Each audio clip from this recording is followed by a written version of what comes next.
सर्दी का मौसम, ठंड, स्मॉग और हादसों की वजह से करोड़ों लोगों पर वज्रपात बनकर टूट रहा है। दिल्ली समेत एनसीआर में वायु प्रदूषण के महीन कण कोहरे में मिलकर जहरीला स्मोक बना रहे हैं, जो लोगों की सांस उखाड़ रहे हैं।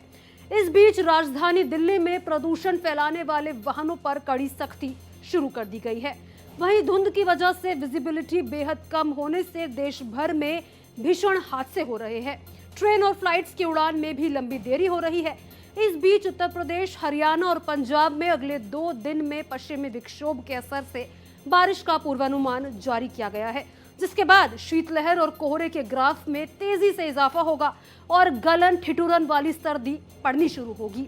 वहीं उत्तराखंड, हिमाचल प्रदेश और जम्मू कश्मीर के ऊंचाई वाले स्थानों पर अभी से वेस्टर्न डिस्टर्बेंस के दस्तक देने से बारिश और बर्फबारी का क्रम शुरू हो सकता है, जो अगले 4 दिन तक रुक रुक कर जारी रह सकता है। आईएमडी ने अगले 48 घंटे तक दक्षिण भारत के 3 राज्यों में तेज बारिश और आकाशीय बिजली गिरने का अलर्ट घोषित किया है।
नए वेदर सिस्टम के कारण उत्तर प्रदेश, हरियाणा और पंजाब में 20 और 21 दिसंबर को बारिश का अलर्ट है। साथ ही तेज सर्द हवाओं के चलने से तापमान में तेजी से गिरावट दर्ज की जाएगी, जिससे कड़ाके की ठंड से परेशानी बढ़ेगी। उधर मध्य भारत में भी शीतलहर और कोहरे से ठिठुरन बढ़ेगी और ट्रेनों के आवागमन में लेट लतीफी जारी रहेगी।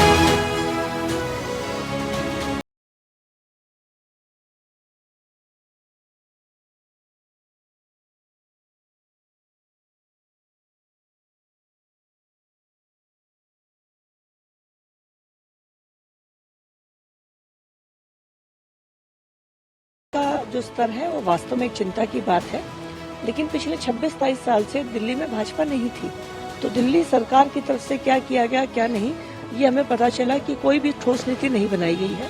अब जब से फरवरी में भाजपा की सरकार आई है, सरकार ने आते ही मुख्यमंत्री जी ने वाटर स्प्रिंकलर्स, एमआरएस, रोड के ऊपर वाटर स्प्रिंकलर्स को डिप्लॉय करना, ये सब काम किए हैं, लेकिन फिर भी ये उपाय संतुष्टिजनक नहीं है। इसके ऊपर एक साइंटिफिक स्टडी होकर वो साइंटिफिक जो कारण आएंगे उनको दूर करने के लिए पर्टिकुलर कदम उठाए जाने चाहिए। दिल्ली सरकार और केंद्र सरकार इसको लेकर बहुत सचेत है और इस पर काम हो रहा है। मौसम विभाग को अनुमान है कि दिल्ली में अगले 48 घंटे न्यूनतम तापमान 8 से 9 डिग्री सेल्सियस और अधिकतम तापमान 23 से 24 डिग्री सेल्सियस तक रह सकता है। दिन में सर्द हवाएं बहने से ठंड और बढ़ेगी।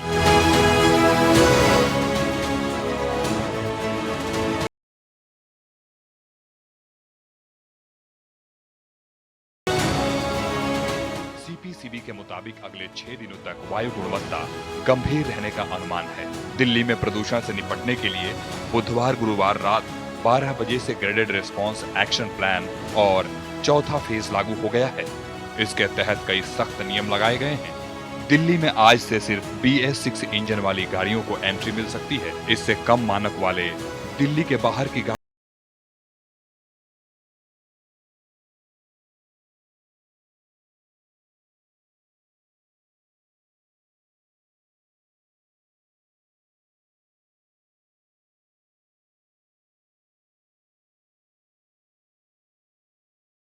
से चला हुआ हूँ। मैं गुड़गांव से शुरू किया था। मैं सुबह पहले गुड़गांव गया था बॉर्डर को देखने के लिए। मैं बॉर्डर के एंट्री पॉइंट से देखता हुआ आ रहा हूँ, बॉर्डर के पेट्रोल पंप पे देखता हुआ आ रहा हूँ। देखिए इसमें बदलाव तो आया है।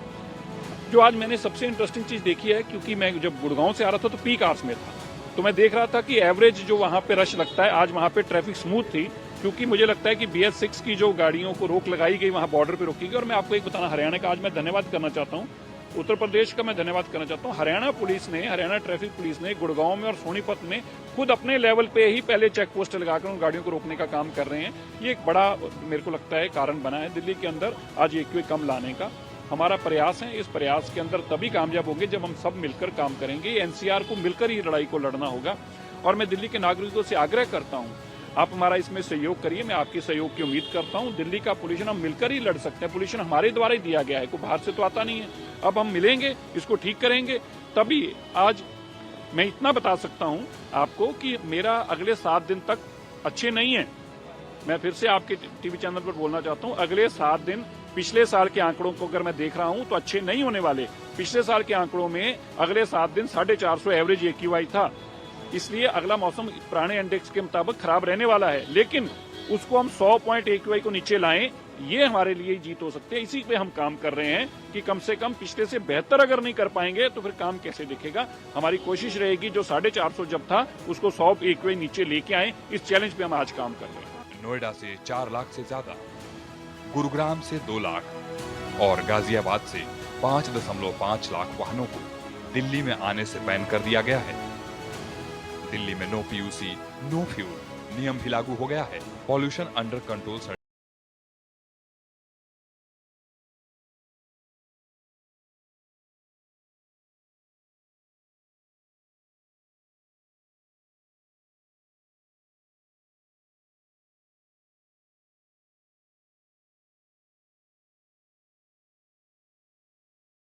बॉर्डर पर जगह जगह गाड़ियों की चेकिंग की जा रही है। PUC जांच में फेल होने पर गाड़ियों को बिना फ्यूल दिए पेट्रोल पंप से लौटाया जा रहा है। वहीं नॉन BS6 इंजन वाली गाड़ियां बॉर्डर से यू टर्न ले रही हैं।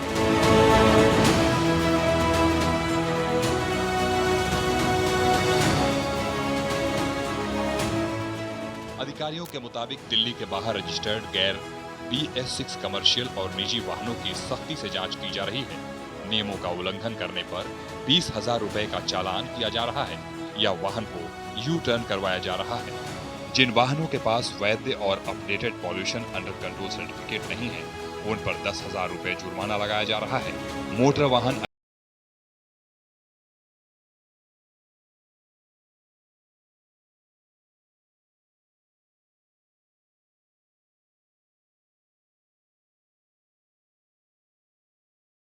जो GNCT का नोटिफिकेशन आया है उसके हिसाब से आज से दिल्ली में BS6 से नीचे के जो गाड़ियाँ बाहर रजिस्टर्ड हैं, यानी कि दिल्ली की रजिस्टर्ड गाड़ियाँ नहीं हैं, वो दिल्ली में अप्लाई नहीं कर पाएंगी।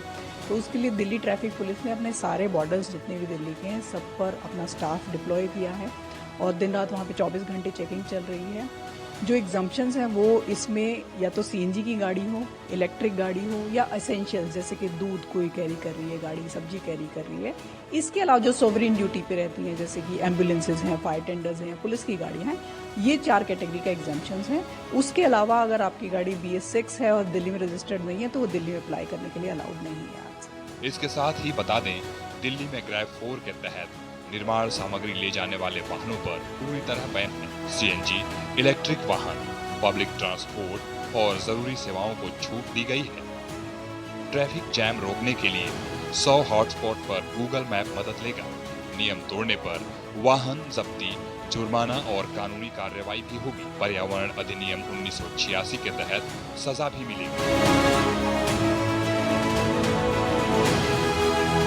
इसके साथ ही सभी सरकारी और प्राइवेट दफ्तरों में 50% कर्मचारियों के लिए वर्क फ्रॉम होम अनिवार्य कर दिया गया है। प्राइमरी स्कूल में बच्चों की ऑनलाइन क्लासेस चलेंगी। सेकेंडरी और हायर सेकेंडरी के स्टूडेंट्स को अपनी मर्जी से ऑनलाइन या फिजिकल क्लास चुनने का ऑप्शन दिया गया है। दिल्ली एनसीआर में सुबह धुंध के साथ घना कोहरा छाया रहा, जिससे विजिबिलिटी काफी कम हो गई।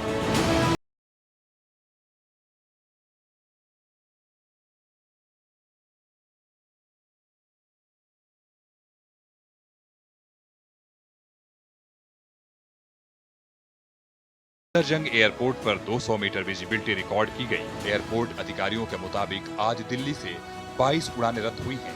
इस बीच एयर इंडिया ने आने वाले कुछ दिनों में उड़ान परिचालन प्रभावित होने की आशंका जताई है। एयरलाइन के मुताबिक दिल्ली समेत उत्तर और पूर्वी भारत के कई एयरपोर्ट्स पर कोहरे के कारण कम दिखाई देने की वजह से उड़ानों में देरी या रद्द होने की स्थिति बनी हुई है।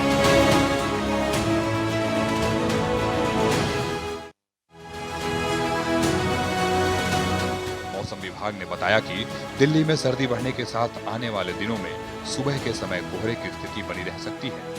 आईएमडी ने शुक्रवार को घने कोहरे का पूर्वानुमान जताया है। इस बीच केंद्रीय प्रदूषण नियंत्रण बोर्ड के अनुसार राजधानी की वायु गुणवत्ता बहुत खराब श्रेणी में बनी हुई है। दिल्ली में अगले 6 दिनों तक AQI बहुत खराब और गंभीर श्रेणी में रहने का पूर्वानुमान है।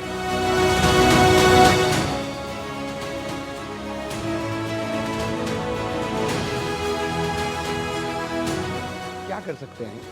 अलादीन का चिराग तो उनके पास भी नहीं है कि वो कर देंगे, एक दिन में पॉल्यूशन ठीक कर देंगे। उसके लिए दीर्घकालिक योजना चाहिए, पेड़ पौधे चाहिए। अरावली की पहाड़ियों को नष्ट करोगे और दिल्ली का प्रदूषण ठीक कर दोगे? कैसे कर दोगे? नोएडा के अंदर प्लांटेशन खत्म कर दी और आप इसे ठीक कर दोगे? कैसे होगा?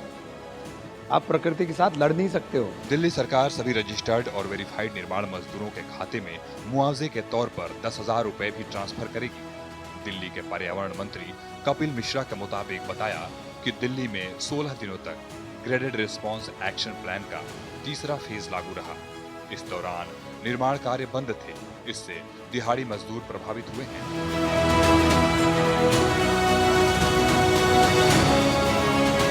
दिल्ली की मुख्यमंत्री, सारे मंत्री, हमारे एलजी साहब दिल्ली की सड़कों पर उतर गए। मॉनसून का सीजन आया। मॉनसून के सीजन के आने से पहले ही दिल्ली में सारे नालों की सफाई की गई। 20 लाख मेट्रिक टन सिल्ट उसमें से निकाला गया। जहां जहां पर बड़े बड़े स्थानों पर जो ऐसे स्पॉट थे जहां पर पानी जमा हो जाता था, वाटर लॉगिंग हो जाती थी, हमने वहां पे वाटर लॉगिंग नहीं होने दी। उसका जो सबसे बड़ा एग्जाम्पल है वो है मिंटो ब्रिज। उसके बाद में चाहे वो छठ पूजा रही हो, चाहे और सारे त्योहार रहे हों, दिल्ली की जनता ने धूमधाम से दिवाली का त्योहार भी मनाया, छठ पूजा भी मनाई, दुर्गा पूजा भी मनाई। दिल्ली सरकार हर कार्यक्रम में सफल रही। आज जब हम बात करते हैं पॉल्यूशन की, पॉल्यूशन कोई एक साल में पैदा हुई समस्या नहीं थी। बरसों से पॉल्यूशन दिल्ली में बढ़ता जा रहा है और केजरीवाल जी अगर थोड़ा सा भी काम कर देते तो हमको बाकी का बचा हुआ काम करना पड़ता। मगर दुर्भाग्य ये रहा कि केजरीवाल जी ने केवल दिल्ली की जनता को गुमराह किया, धोखा दिया और ये जो सारे काम करने थे, ये जो सारे कामों का पहाड़ बन गया, ये सारे काम हमको करने पड़े। वहीं देश के मैदानी इलाकों में घना कोहरा छाया हुआ है। मध्य प्रदेश, राजस्थान और यूपी के ज्यादातर जिलों में सुबह कोहरे के कारण 10 मीटर तक देखना मुश्किल हो रहा है। यूपी में पिछले हफ्ते भर से कोहरे के कारण अलग अलग हादसों में 110 गाड़ियां आपस में टकरा चुकी हैं।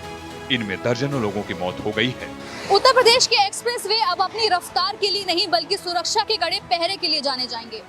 मथुरा में यमुना एक्सप्रेसवे पर जो हुआ उसने पूरे देश को झकझोर कर रख दिया है। 18 लोग जिंदा जल गए क्योंकि रफ्तार बेकाबू थी और कोहरा घना। उत्तर प्रदेश के मुख्यमंत्री योगी आदित्यनाथ ने इस बात को गंभीरता से लिया है और उत्तर प्रदेश के तमाम एक्सप्रेसवे पर नए नियम लागू कर दिए हैं। इस वक्त हम जो है वो यमुना एक्सप्रेसवे पर मौजूद हैं। आप देख सकते हैं यहाँ पर हलचल तेज है और सरकार ने सिर्फ स्पीड कम नहीं की है बल्कि 2000 से 4000 तक के भारी जुर्माने का प्रावधान किया है।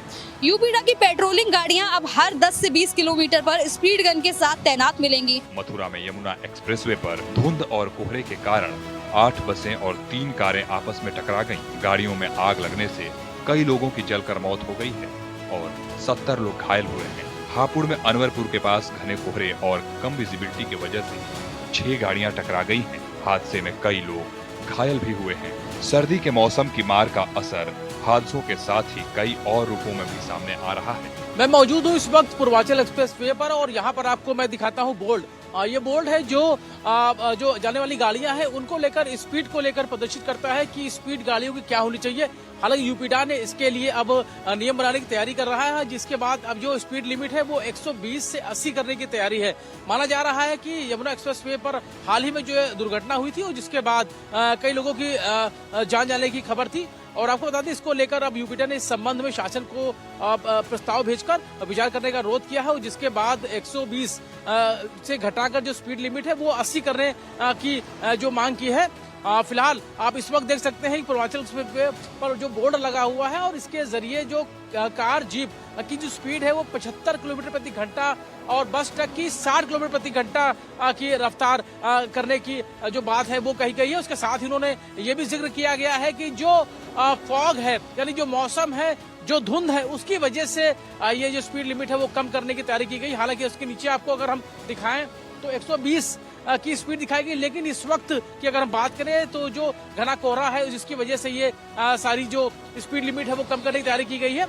और आपको बता दें कि जिस तरीके से अभी हाल ही में घटना हुई, उस घटना के बाद जितने भी यूपीडा के जो एक्सप्रेसवे संचालित होते हैं वहां पर 120 से जो स्पीड लिमिट है वो 80 की जा रही है और इसको लेकर जो बोर्ड है, जो डिस्प्ले है, वहां पर भी साफ कर दिया गया है कि स्पीड लिमिट कम किया जा रहा है और लोगों की जान की हिफाजत के लिए ये प्रयास किया गया है। और इसके साथ ही आपको बता दें कि जो लोग इन नियमों का पालन नहीं करेंगे उनके साथ जुर्माने का भी प्राविधान रहेगा। तो निश्चित तौर पर जो लोग अब इन नियमों का पालन नहीं करेंगे उनको भारी जुर्माना भी भरना पड़ सकता है। इसके साथ यूपीडा की पेट्रोलिंग टीम और स्पीड गन के साथ तैनात पुलिसकर्मी भी तेज रफ्तार वाहनों पर नजर रखेंगे। राजस्थान में कड़ाके की सर्दी पड़ रही है। फतेहपुर, डूंगरपुर, लुड़करणसर और नागौर में न्यूनतम तापमान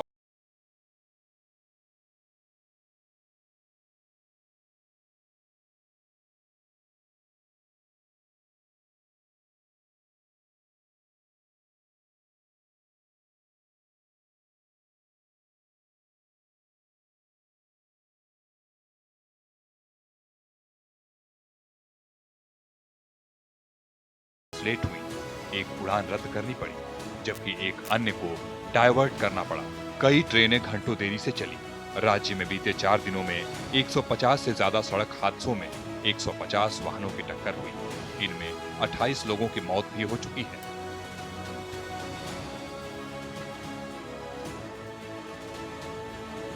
उधर पहाड़ों पर पारा लगातार माइनस में रिकॉर्ड हो रहा है। उत्तराखंड के चमोली में 15,000 फीट की ऊंचाई पर स्थित हेमकुंड साहिब में तापमान -20 डिग्री दर्ज हुआ है।